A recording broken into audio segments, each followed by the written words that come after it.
Isang mainit na hapon mga ka-sky. Ayan, dito kami ngayon sa Helsingør, Denmark. Maganda dito mga ka-sky. Mahangin nga lang, pero hahangin kami ngayon dito sa Denmark. Ayan, ito ang pinakamalumang crane dito sa port. Gumagana pa rin to. Ayan, kaya ng dahan-dahan. Magandang lumabas dito mga ka-sky, kaso wala tayong time, nating oras.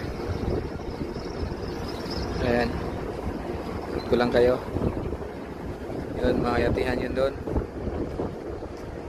Ayan, malaking dome na yan, ayan.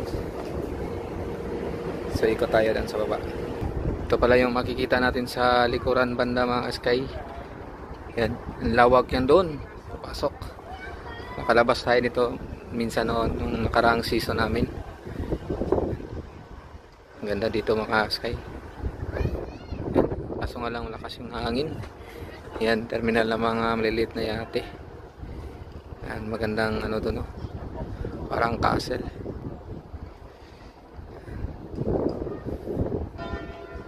Yan, tumutunog yung kampana at sambahan natin. Patay sa camera. Yan, tumutunog yung simbahan sa likuran. Yan.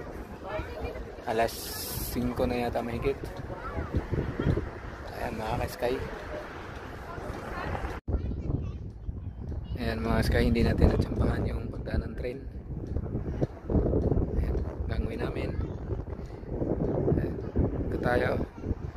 Diyan pala marami yung mga tinda-tinda mamaya. Ayan, maraming naglalakad dito. Lakaran to, parang boulevard. Yung release nyo dyan ang daan ng train nila. So paano yun mga sky, hanggang dito lang muna. Maraming salamat.